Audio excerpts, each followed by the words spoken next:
الرجيم. السلام عليكم ورحمة الله وبركاته. الحمد لله والصلاة والسلام على حبيبنا المصطفى وعلى آله وصحبه ومن والاه. أشهد أن لا إله إلا الله وحده لا شريك له وأشهد أن محمدا عبده ورسوله صلى الله عليه وسلم لا نبي ولا رسول بعده. أما بعد, pertama sekali kembali kita menyampaikan puji dan syukur kepada Allah Subhanahu wa taala. Alhamdulillah, pada malam ini kita masih dapat mengikuti ibadah tarawih dan zikir pada bulan Ramadan ini, dan kita bermohon juga selanjutnya mudah-mudahan Allah memberikan kita kekuatan sehingga sampai akhir Ramadan tidak ada rintangan untuk kita lalui Ramadan ini, dapat kita raih segala amal ibadah yang nilainya sangat tinggi, yang berlipat ganda di bulan Ramadan ini dibalas oleh Allah Subhanahu wa taala. Kemudian salawat dan salam semoga tercurahkan kepada Nabi kita yang mulia, Nabi kita Muhammad Rasulullah sallallahu alaihi wasallam, kepada keluarga dan sahabatnya dan kepada sekalian umatnya yang cinta kepada agama yang dititipkan kepada kita, mencintai wahyu dan sunnah-sunnahnya. Jamaah Isya tarawih yang dimuliakan Allah Subhanahu wa taala, baiklah pada kesempatan ini dan KM kita telah memberikan kesempatan bagi kami untuk menyampaikan sedikit tausiah, dan di dalam jadwal itu juga sudah ditentukan judulnya. Kami baca-baca tadi judulnya luar biasa bagusnya.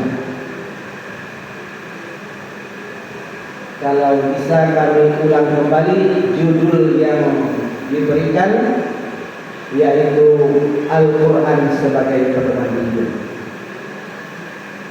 Jadi dari judulnya saja sudah kita pahami benar adanya bagi kita orang-orang yang bertakwa memang tidak ada duanya lagi.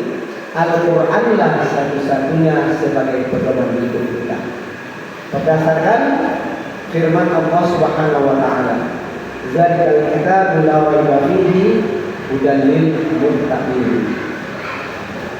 Kitab Al-Quran itu tak ada lagi keraguan baginya sebagai petunjuk bagi orang-orang yang bertakwa.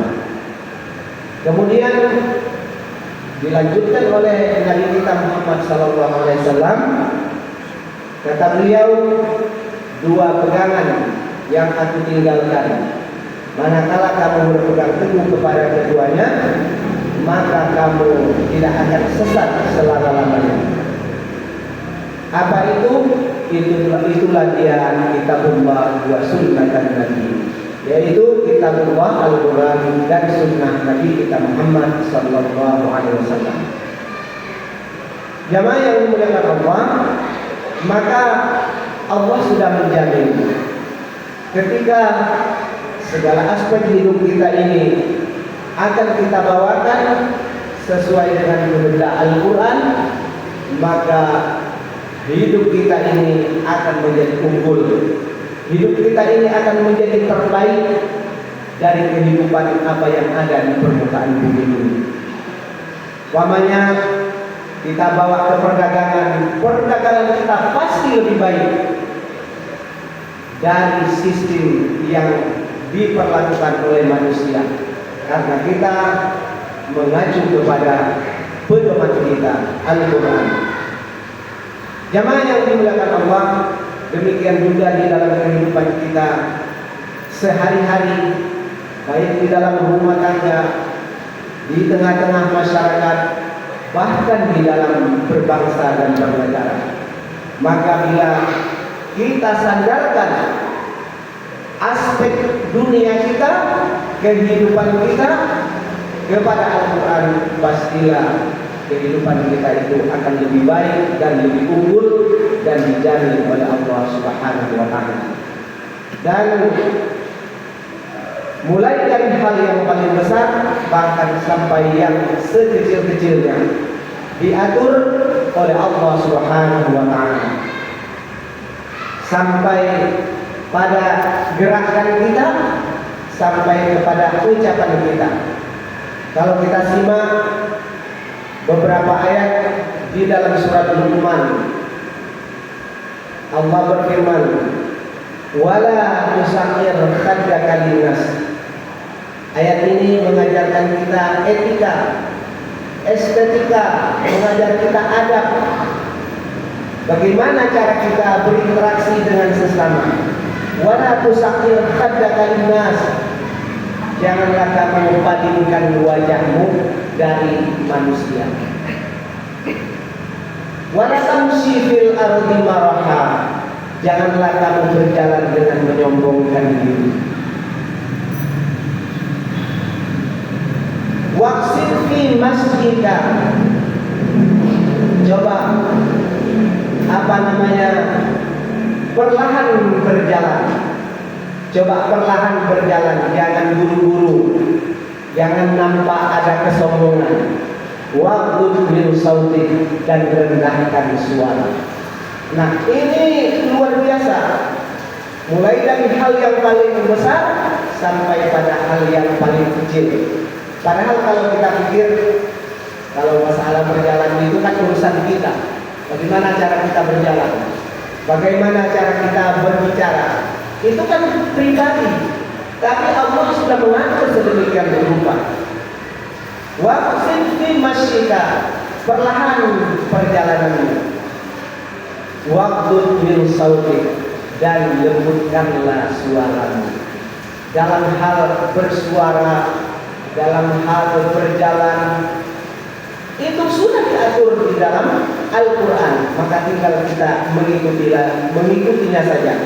Jamaah yang dimuliakan Allah Subhanahu wa Ta'ala, mengapa Allah atur ini semua?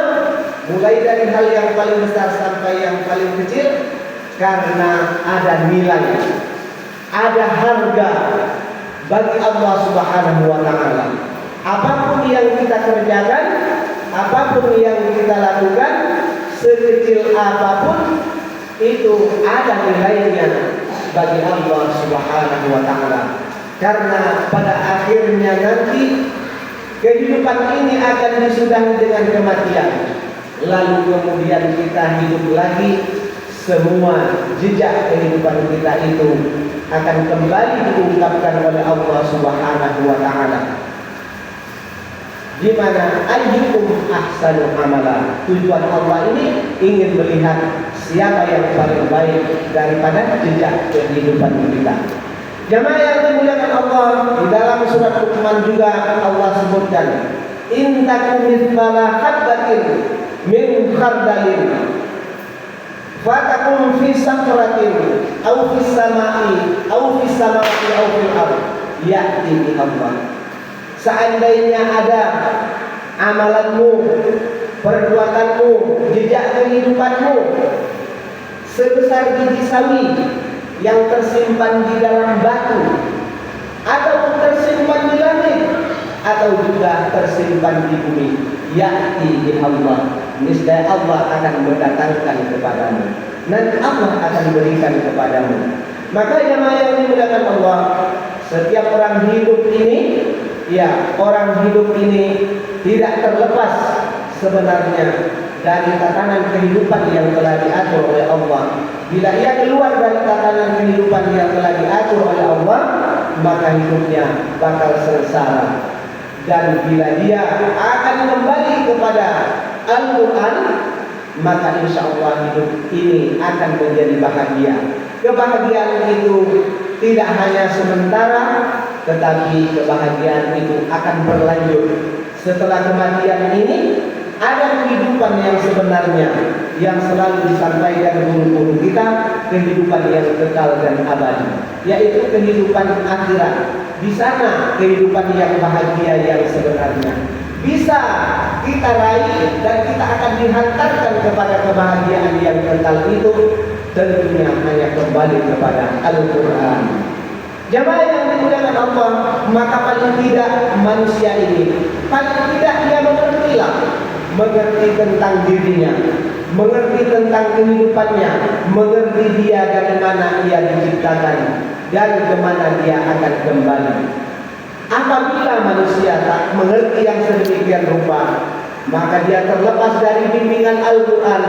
Dia akan hidup sesuai dengan seleranya saja, dan dia akan jauh daripada petunjuk. Berapa banyaknya manusia di permukaan bumi ini yang hidup tidak sesuai dengan senafas dengan Al-Quran. Jamaah yang dimuliakan Allah, oleh karena itu di bulan Ramadan yang mulia ini, marilah terus kita budayakan untuk memperbanyak membaca Al-Quran. Dan baca Al-Quran itu tidak hanya dengan matanya saja. Memang sudah kita pahami, baru sekedar membaca matanya sudah mendapat pahala. Apalagi kalau kita membaca maknanya, pastilah kita akan mendapat hidayah. Maka dua-duanya kita dapat. Yang pertama kita dapat pahala, dan yang kedua juga kita dapat hidayah. Orang-orang yang lebih mantap hidupnya ketika dia memahami apa yang telah disiratkan di dalam Al-Quran, apa yang telah dipesan-pesankan di dalam Al-Quran. Dan hari ini tidak susah untuk menemukan arti Al-Quran itu. Walaupun kita bukan ahli bahasa Arab, kita orang biasa-biasa saja, tapi dengan zaman sekarang tidaklah susah. Setiap kita mau, ada jalannya. Al-Quran sekarang banyak terjemahannya. Kita baca saja Al-Quran itu, insya Allah dapat petunjuk. Coba kita dengarkan sekarang, kita lihat sekarang lewat YouTube, lewat berita-berita. Begitu banyaknya orang-orang di luar sana, non-muslim, yang tidak mengerti apa-apa, tetapi setelah mereka membacakan Al-Quran dan artinya dibacakan, terbukalah hatinya sehingga mereka kembali kepada fitrahnya, menganut agama Allah Subhanahu wa taala. Apalagi kita sebagai seorang mukmin yang bertakwa, maka kita tinggal mengulang-ulangnya saja. Kalau memang sudah tahu, tinggal memantapkan. Oleh karena itu, marilah kita manfaatkan bulan Ramadan ini untuk memperbanyak membaca Al-Quran dan juga membacakan terjemahannya, agar kita dapat pahala dan mendapat hidayah, serta terbimbing hidup kita ke jalan yang lurus dan menghantarkan kita kepada kebahagiaan hidup, mulai dari hidup kita di dunia ini sampai kehidupan kita nanti di alam baka. Mungkin itulah yang dapat kita sampaikan, lebih dan kurang mohon maaf. Wabillahi taufiq wal hidayah. Assalamualaikum warahmatullahi wabarakatuh.